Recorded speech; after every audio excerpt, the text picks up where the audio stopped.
Oser se montrer tel que l'on est, oser montrer son vrai soi, s'assumer, être vu, la peur d'être vu, c'est ce qu'on va voir dans cet épisode. Les forces cachées qui nous poussent à se dissimuler, à se cacher et comment est-ce qu'on peut les dissoudre pour oser être son vrai moi authentique.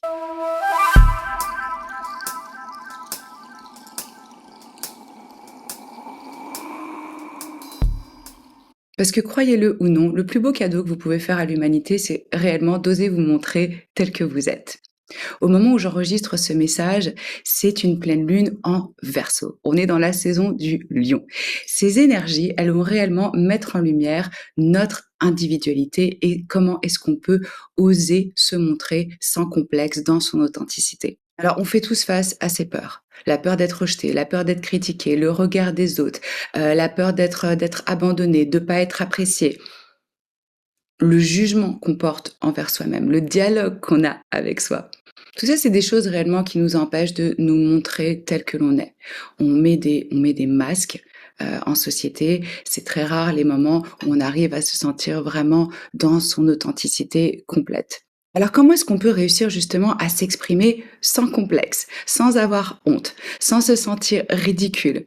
Pour ceux que ça intéresse, j'ai créé un workshop, un cours en ligne qui est disponible. Vous allez trouver le lien dans la boîte de description sous la vidéo où j'ai une vidéo où je vous explique vraiment comment déraciner le jugement de soi, l'autosabotage, se libérer du regard des autres, nettoyer le dialogue qu'on a avec soi, la voix interne toxique qui nous critique, qui nous juge et transformer ces échecs passés en sagesse. Ce workshop va comprendre un voyage d'intégration et 2 cahiers d'exercices. Si ça vous intéresse, allez voir.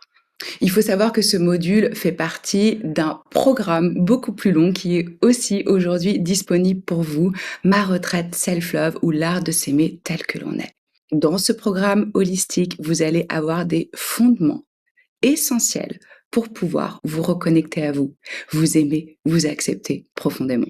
Je suis Christina, coach, mentor, guide, oracle et mon travail est psycho-spirituel. Je relie la psychologie jungienne, l'expérience somatique, la sagesse spirituelle et le coaching transformationnel. J'ai coaché personnellement des centaines de personnes ces dernières années. Et une question à laquelle j'ai souvent été confrontée personnellement et que j'entends très très souvent de mes clients, c'est pourquoi est-ce que j'ai peur d'être vue, d'être exposée, d'être moi-même? Alors, ce que je leur réponds, c'est que probablement, ils n'ont pas peur d'être vus, parce qu'en tant qu'être humain, on a envie d'être vu.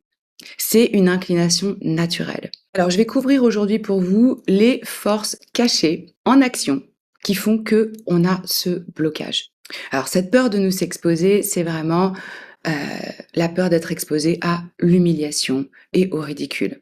Il y a aussi le fait de, quand on est dans notre vraie nature, qu'on ose montrer ses dons, notre métier, notre lumière, on a peur d'être critiqué pour ce qu'on est, pour ce qu'on fait, pour ce qu'on aime.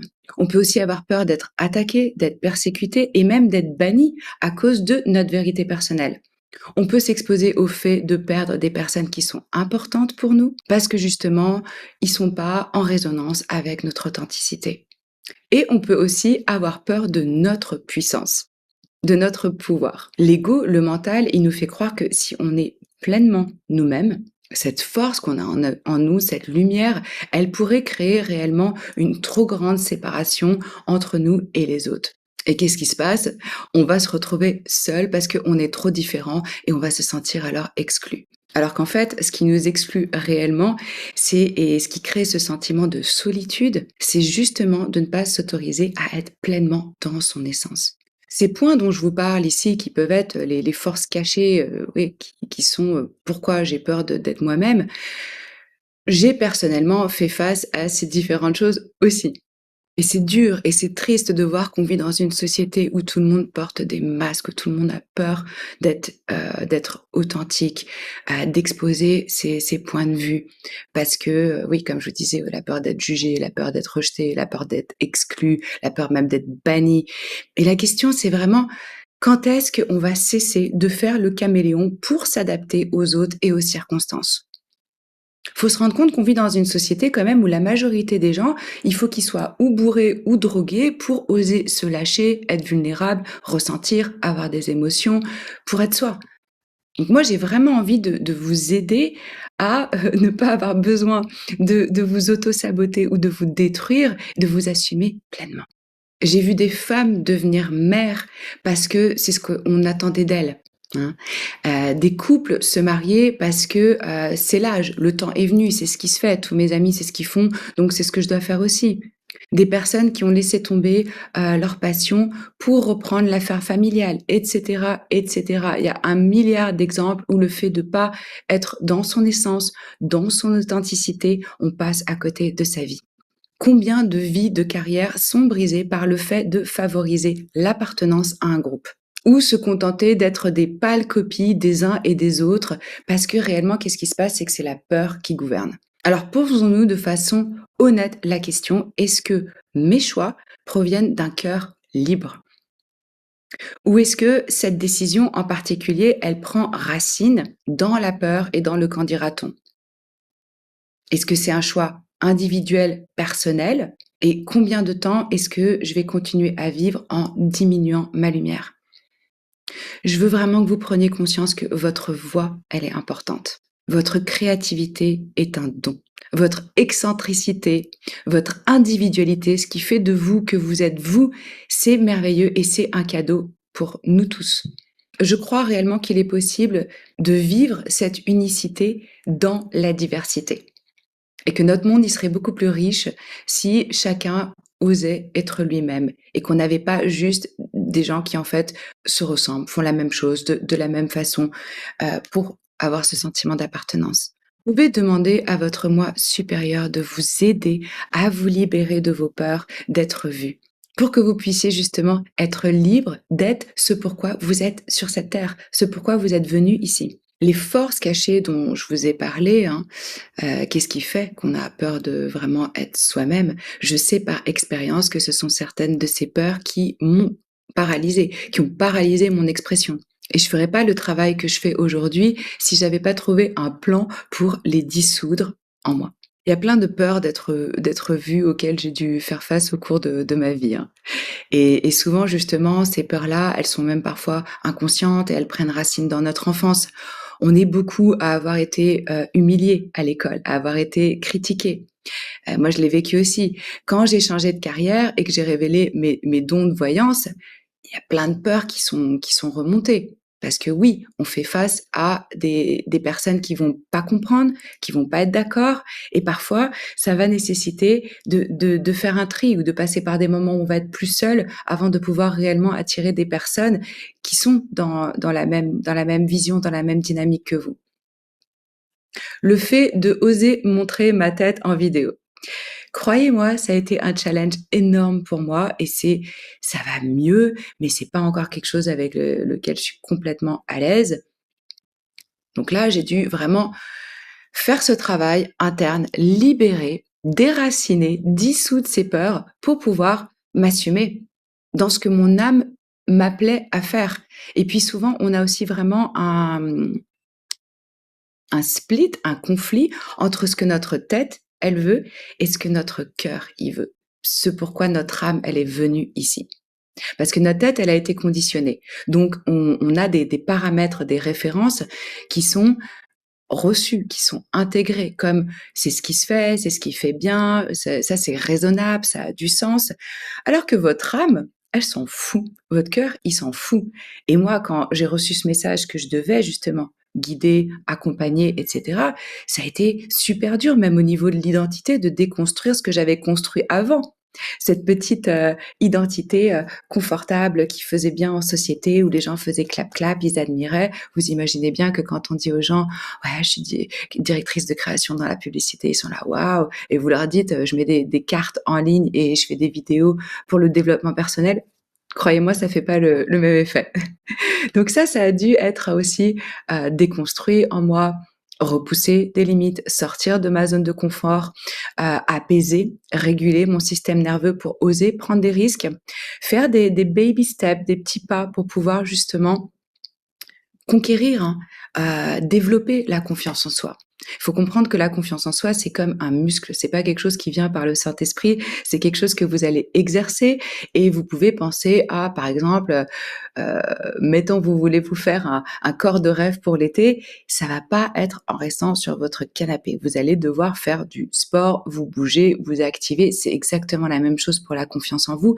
Si vous entreprenez pas certaines actions où vous étendez petit à petit, heu, ouais, de façon progressive par des petites étapes, de conquérir cette confiance, c'est un muscle qu'il faut travailler et plus vous allez faire face à vos peurs, prendre le risque, faire des choses qui sont inhabituelles pour vous, où il y a une prise de risque, plus après vous allez savoir: «OK, finalement ça se passe bien, j'ai surmonté» ou même, voilà, ça a peut-être été un échec, mais comment est-ce que ça me rapproche de mon objectif? Parce que j'apprends et c'est vraiment à travers les leçons, à travers l'expérience qu'on devient la personne qu'on veut être. On est obligé de passer par l'expérience. Parce qu'on peut aussi imaginer pendant longtemps que telle ou telle chose nous correspondrait, mais c'est réellement en le faisant qu'on sent si c'est en accord avec nous. Est-ce que ça résonne en vous ce que je vous communique aujourd'hui par rapport à cette visibilité, par rapport à cette peur? Dites-moi dans les commentaires qu'est-ce qui vient quand vous écoutez ça? Comment est-ce que ça résonne? Sachez que moi, je peux vous aider à éveiller votre expression personnelle, sans réserve et centrée sur le cœur. Alors quel est le processus pour ça? Comment est-ce qu'on fait concrètement pour oser être soi? On va travailler sur des blessures anciennes. La majorité d'entre nous, comme je vous ai dit, on a fait face à des choses qui nous ont rabaissés, diminués, qui ont attaqué notre confiance en nous-mêmes ou le fait de sentir qu'on a sa place. Donc c'est dissoudre, libérer des vieilles blessures. Ça va être aussi clairement un travail sur nos croyances. Qu'est-ce que je crois à propos de moi-même, de mon vécu, de mon histoire, de ce qui est possible pour moi? De ce que je crois du monde. Est-ce que je crois que c'est un endroit bienveillant où je vais être accueillie, où il va y avoir de la résonance? Ou est-ce que j'ai grandi dans un environnement familial qui m'a expliqué que en fait, le monde, c'était dangereux?